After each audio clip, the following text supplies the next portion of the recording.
Okay, I want to spend a little time on this idea of succession planning. Um, we did talk a while back around performance appraisal, right? So just to kind of move forward on that. So performance appraisals are about performance. Uh, Succession planning is about potential, right? And these are two things that are sort of, they're related and unrelated at the same time. So it is conceivably possible that somebody could be a very high performer and at the same time not demonstrate potential to grow in an organization. Uh, and that is probably more significant when you get into the higher levels of a company. So, for example, somebody who is a unit leader in a call center, who's performing well, the likelihood that they would move to supervisor are high, right? But if you're looking at a group president or a division president, the odds of them becoming the next CEO are based on a whole different set of criteria, which are, I mean, they may be performing beautifully in that particular division, but the level of competency required to run a whole organization, it might be so different that that person may not have the potential to succeed in that way. There are many models out there about how to classify potential. Again, I mentioned in a previous section the idea of a talent review. This is just one example of a talent review. So you can see somebody who has very high performance. This is going to be the bottom right hand side, but may not have a lot of potential.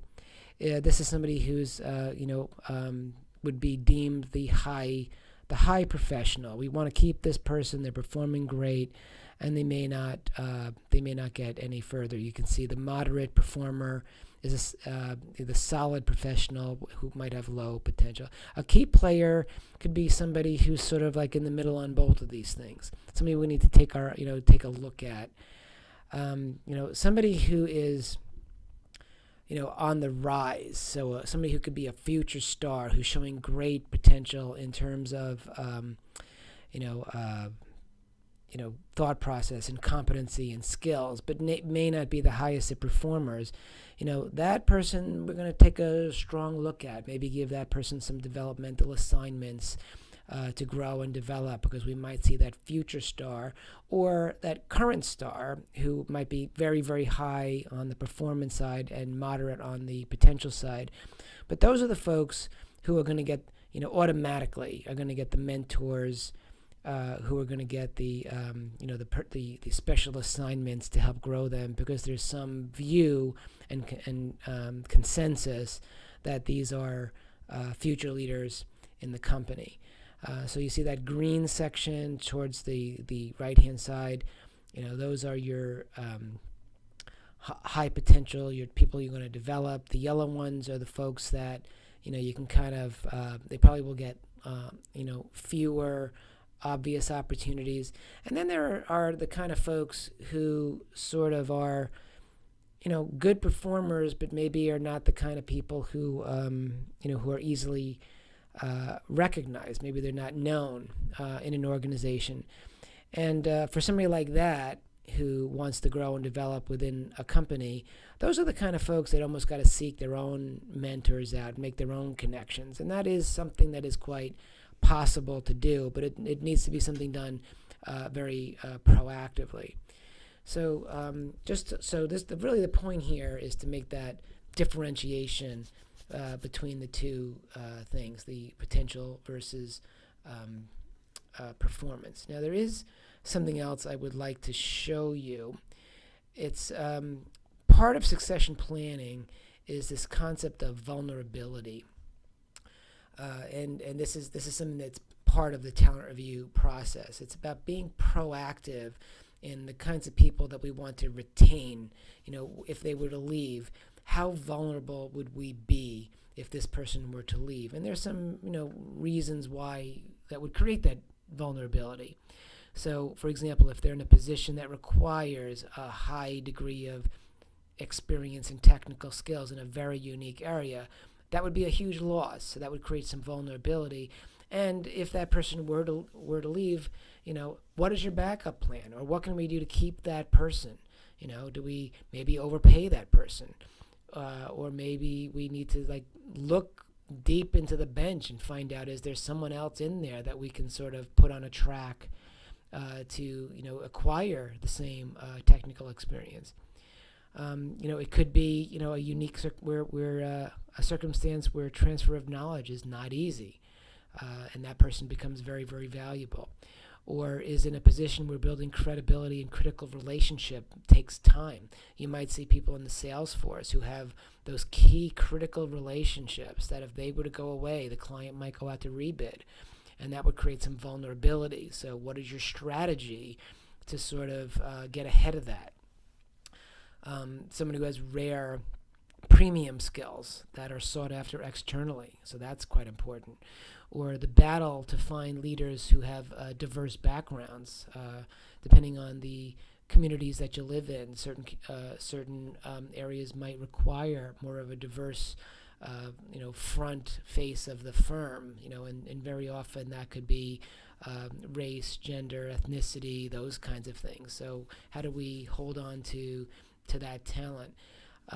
It could be that this person is paid in a way that doesn't match the external market, and that's a very dangerous position, because if the person has a tremendous amount of skills and it's hard to get other people to learn what that person does, then a non-competitive compensation package could put you in a place of vulnerability.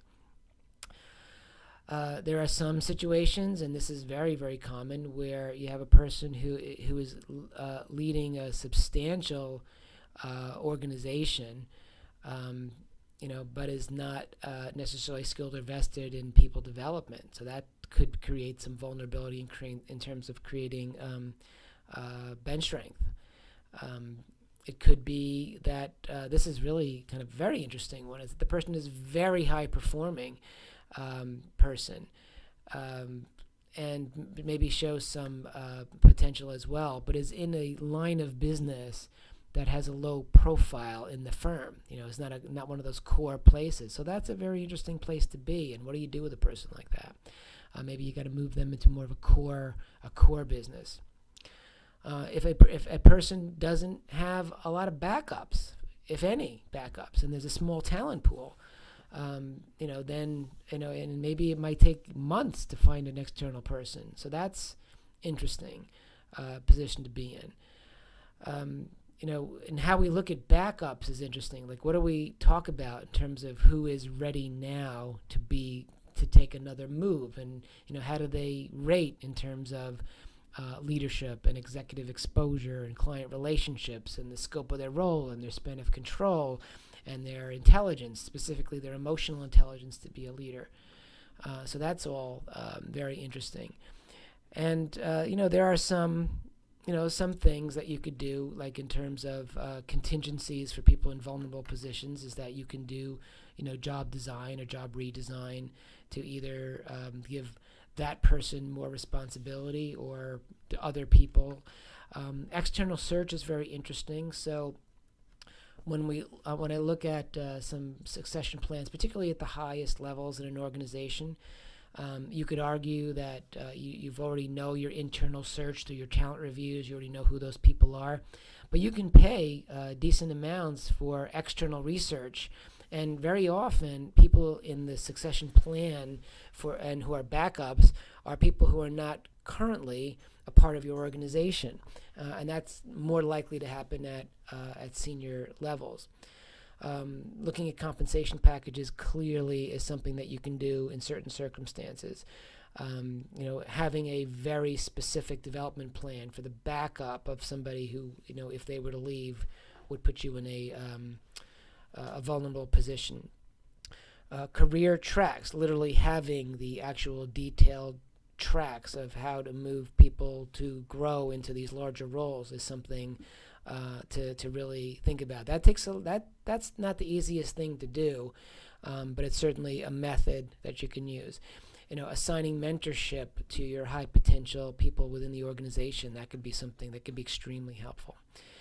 So I wanted to at least give you some insight into this idea of succession planning and how to think about it. And I'm going to leave it at that now, and I look forward to getting your thoughts in our class discussions. Thanks a lot.